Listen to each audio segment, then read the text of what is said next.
Nabi Muhammad itu kehidupannya dari mana Pak Ustadz?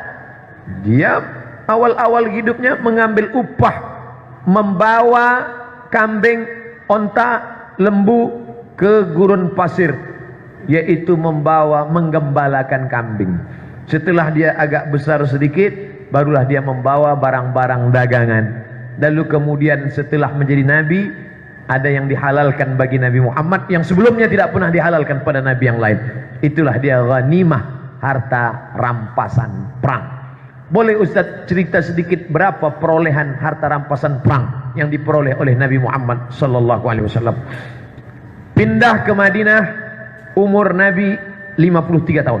40 jadi Nabi, 13 tahun berdakwah, 40 tambah 13, 53. Pindah ke Madinah, umur 53. Tahun pertama 54, tahun kedua 55. Umur 55, Nabi memimpin perang terbesar.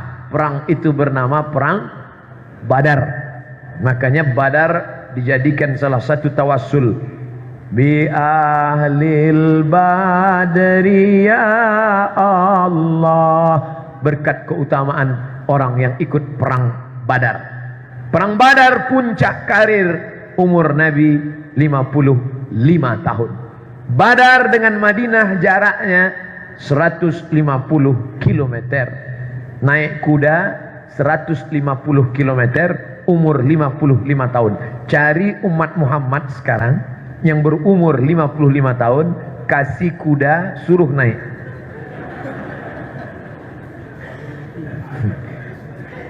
Satu jam naik kuda sama dengan 1000 kali push up. Ngomong-ngomong, yang ceramah itu pernah nggak naik kuda? Pernah. Naik, foto, turun lagi. Untuk update status saja. Nabi Muhammad umur 55 menjadi panglima perang, naik kuda 150 km. Umat Muhammad umur 55 membawa map ngurus pensiun. Dengan beberapa keluhan medical check up, asam urat, kolesterol, darah tinggi, jantung koroner, diabetes mellitus. Dari aspek kesehatan kita jauh, dari aspek ekonomi kita jauh, dari aspek makan kita jauh. Nabi makannya dikit, kita dikit-dikit makan. Nabi tidurnya dikit, kita dikit-dikit tidur. Ngelihat tiang aja ngantuk.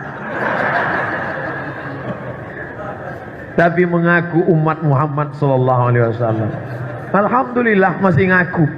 Yang enggak ngaku, mudah-mudahan kita diakui. Yang aminnya kuat, yang paling khawatir.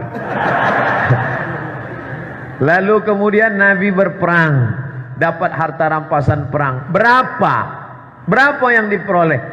Syekh Safiur Rahman Al-Mubarak Furi dari India bercerita dalam kitab Ar-Rahiq Al-Maktum, la taqillu an 50.000 dinar, tidak kurang dari 50.000 keping dinar. Sekarang kita hitung sama-sama, 50.000 keping itu berapa? Satu keping dinar tidak ada uang kertas. Uang kertas ada setelah Amerika punya kerja. Dulu hanya ada dua uang, dirham perak, dinar emas. Satu keping dinar beratnya 4,25 gram. 4,25 gram. Kalau 1 gram emas 2 juta, 1 gram emas 500.000, maka satu keping itu harganya 2,5 juta. Lebih Pak Ustadz, kemarin ada yang mengatakan 27, karena kita udah lama bersahabat, 2,5 juta. Satu keping itu 2,5 juta.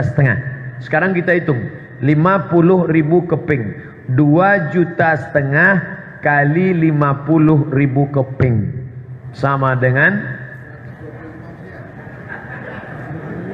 125 M. Hasil perolehan perang Badar 125 miliar. Lalu Nabi Muhammad jatahnya berapa? Ditulis dalam Al-Quran, wa'alamu annama ghanimtum min syai'in, ketahuilah kalau kamu dapat harta rampasan perang, fa inna lillahi khumusahu wa lirrasul, maka Nabi Muhammad mendapat khumus, khamsah 5, khumus 1/5, 20%. Sekarang kita hitung sama-sama. 125 miliar, 20% untuk Nabi Muhammad. Berapa miliarkah jatah Nabi? 25 miliar. Baru satu perang. Perang Badar saja Nabi dapat 25 miliar. Bandingkan dengan PNS golongan 3A gaji 2,5 juta dengan potong sana, potong sini, potong sana, potong sini. Mengaku umat Muhammad sallallahu alaihi wasallam. Nabi satu kali 2,25 miliar. Itu 25 miliar kalau kita belikan cendol kita bisa berenang semua. Jadi jangan bayangkan Nabi Muhammad itu miskin, susah, melarat. 25 miliar. Tapi, jangan bayangkan Nabi Muhammad punya istana. Tidak ada istananya. Istana Fir'aun masih ada tegak berdiri. Lalu uang itu kemana dipakai? Dipakai untuk kepentingan umat. Setelah pulang perang datang Fatimah ke rumah Nabi. Ya Rasulullah, kan kamu baru dapat harta rampasan perang yang banyak. Ini tanganku ini tidak bisa tidur malam tenang karena baru saja buat adonan tepung gandum. Anakku kecil dan aku menimba air karena Ali susah. Tolonglah beri pembantu dan sedikit uang. Apa kata Rasulullah? Fatimah, sebelum tidur malam tasbih 33 kali, sebelum tidur malam tahmid 33 kali, sebelum tidur malam takbir 33. Subhanallah, alhamdulillah, la ilaha illallah, Allahu akbar. Apa maknanya? Yang 25 miliar tadi bukan untuk menyenangkan, tapi untuk mencari ridha Allah. Jangan katakan Nabi miskin, tapi katakan dia kaya, tapi hidup bersih.